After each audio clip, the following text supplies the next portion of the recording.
Hello viewers, welcome to Ibile.tv. This is Good Morning Lagos. My name is Nimat Aleshinloye. Good morning everybody, my name is Lucky Odion. Okay, so we'll be moving on to the newspaper and we'll be starting off with the Punch. And on the Punch, we have National Assembly invasion. It's a coup against democracy, says Saraki and Dogara. The President of the Senate, Bukola Saraki, and the Speaker of the House of Representatives, Yakubu Dogara, have released a joint statement in which they describes the invasion of the National Assembly by security officials as a coup against democracy. Saraki and Dogara condemned the invasion of the sanctity of the legislature and the harassment of staff and legislators by officials of the DSS as another attempt to subvert democracy. And on the Punch, tension as bribe-seeking policeman kills businessman. Pandemonium broke out at Agulu in the Awka area of Anambra State on Tuesday after a bribe-seeking policeman shot dead a businessman, Chinonso Onyeme. Punch Metro learned that the 30-year-old was with his friend in a Toyota Sienna when the incident happened around him. A family member of the father of four, who spoke to our correspondent on the telephone, said Onyeme gave up the ghost at the Odumegu University Teaching Hospital, Amaku, where he was rushed to for treatment. Sad. Moving on to the Vanguard. Taraba NYSC 9. 4 core members survived by staying on a rock. Survival. It has emerged that 4 National Youth Service Corps members survived the River Mayo Selba disaster in which 9 others drowned by standing on a rock for hours while the waves swept their colleagues away.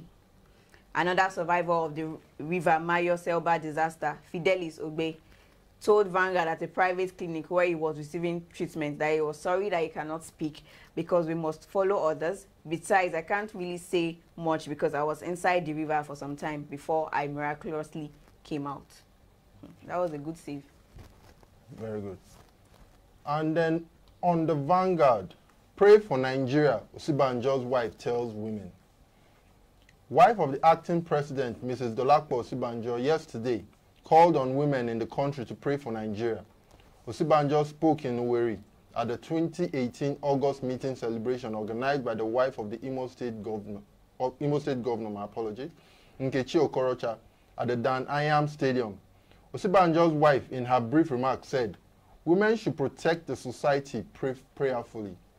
Women are expected to think more of how to guide their children in such a manner that will make the society a conducive place to dwell." Pray for Nigeria, Nimat.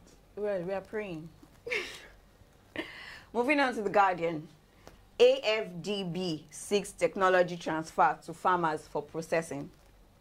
The president of the African Development Bank Group, Akinwumi Adesina, has sought that farmers across the continent be given access to new technologies with the potential to transform agricultural production and intensive processing.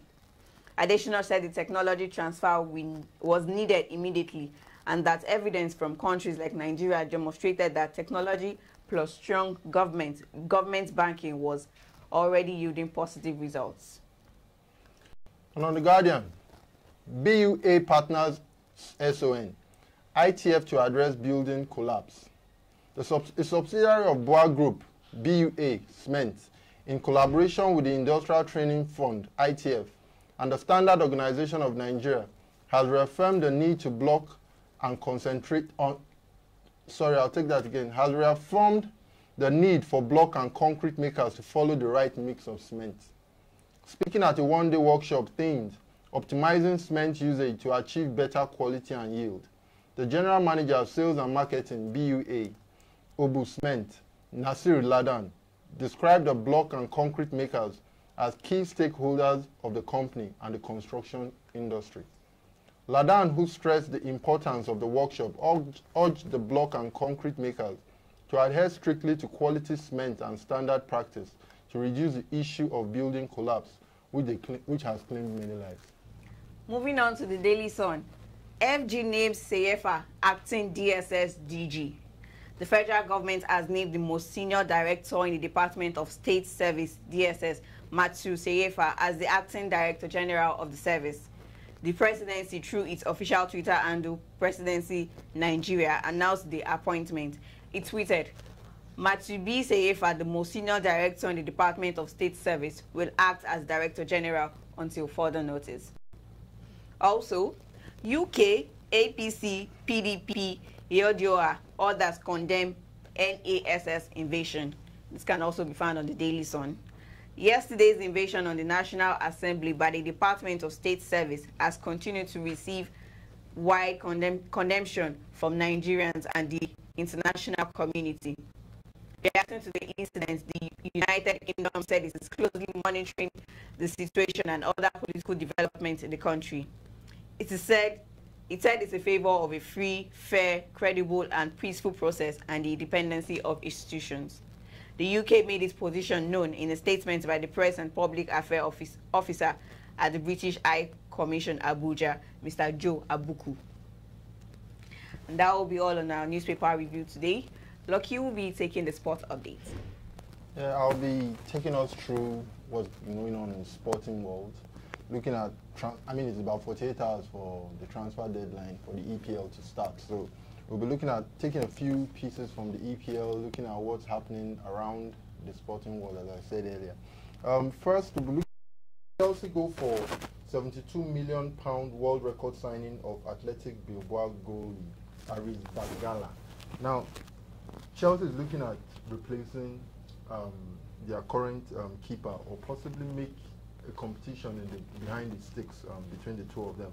And Chelsea have made a move to land Athletic Bilbao goalkeeper Kepa for a record transfer fee for a goalkeeper, according to reports in several Spanish media.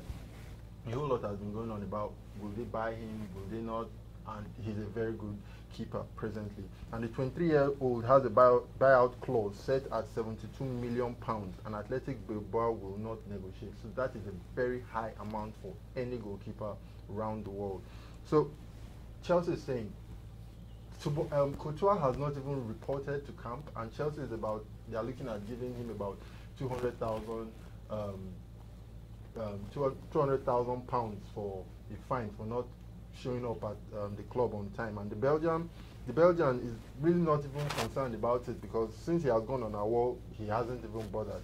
And they are saying that they've set a price tag of £45 million for his transfer, but may settle for less, given the keeper has just 12 months to run on his current deal. Moving on, yesterday Chelsea had a match with Lyon, and Moses and Abraham, our Nigerian Moses, Abraham subbed off as Chelsea edged Lyon on penalty. The game ended at 5-4 on penalty, and after the full-time score, Eden Hazard was the one who scored the kick for Chelsea, giving them the win on the day. Also, on the Hazard issue, there has been a whole lot of things about the new coach, Sarri, saying Hazard may go, Hazard may not go. So everybody's really keen. With 48 hours left, everybody's still afraid that is he going, is he staying? And for Chelsea, it's going to be a very terrible blow if Hazard leaves. But Maurizio Sarri has hinted Eden Hazard will stay at Chelsea after he held positive talks with the Belgian. He has spoken with the Belgian, and the Belgian is staying. So don't worry, Chelsea fans, we'll see how Hazard to play with them.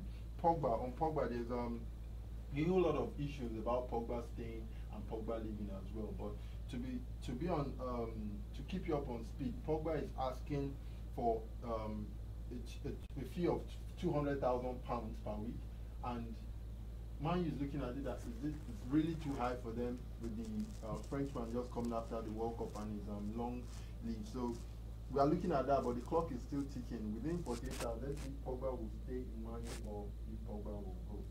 And then moving on, both on his new club, he's going on a trial with Central Coast Mariners. So both will do well in his new club, even though he's on indefinite trial. And let's see if he's faster than the ball, or the ball is faster than him as he goes on his new quest. Klopp has said that there is no transfer for Liverpool. Klopp has sealed up and said the transfer window for him is closed. He's not looking at buying anybody. He's not looking at selling anybody. So Liverpool's already ready for the EPL. And that's really what's been going on in the sporting world. Nothing has come out of La Liga, nothing out of the Bundesliga. but everything is always on the EPL for now. So, Nima, that's all we have on sports. Thank you very much for giving us the sports update. You're welcome. Okay, let's take a look at our Woman Crush Wednesday for today.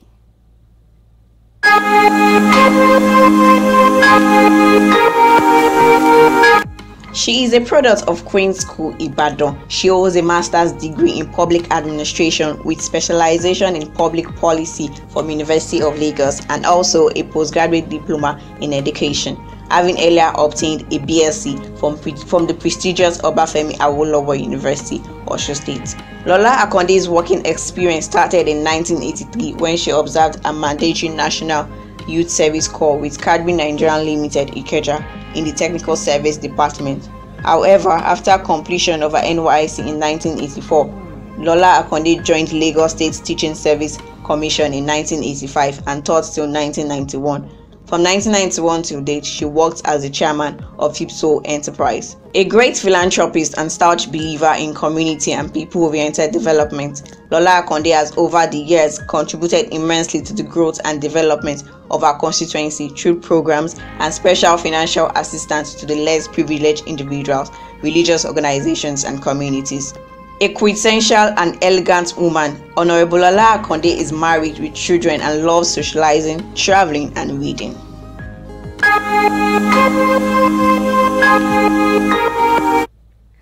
That was our Woman Crush Wednesday, Honorable Lola Akonde.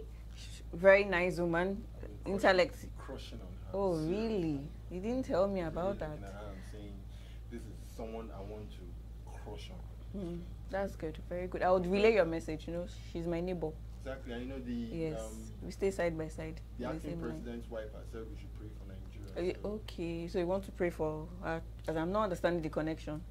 Lagos. I hope your day has been going splendid. We'll be looking at the weather in Lagos today, and we'll take it up from there.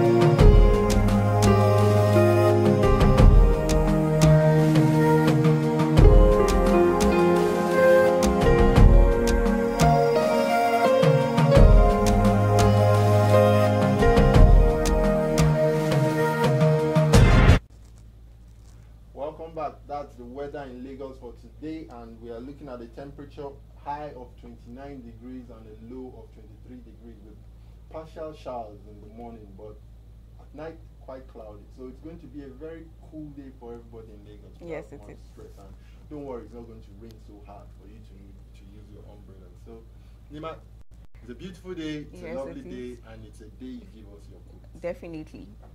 Okay, so for the quotes for today, successful people know the difference between patience and procrastination. True. I agree with that 110%, because patience and procrastination, I will do it, and Yes. then you're now like, God will do it. It's two different things entirely. Exactly. God will do it and I will do it is two different things entirely. So I think today we'll take Nima's quote and run with it and know that today is going to be a day of no procrastination. Go out there, do the best you can do. Go out there, take the bull by the horn and make it a very lovely day for yourself and others. That's my say. Yes, that's more than enough for the quote. So do ensure you follow us on our social media pages at ibile.tv. That is IBILEGOT TV. Sure you subscribe to our YouTube channel and drop your comments on any of our social media platforms. We'll be glad to read them. Do have a lovely day. Have a lovely day. Bye.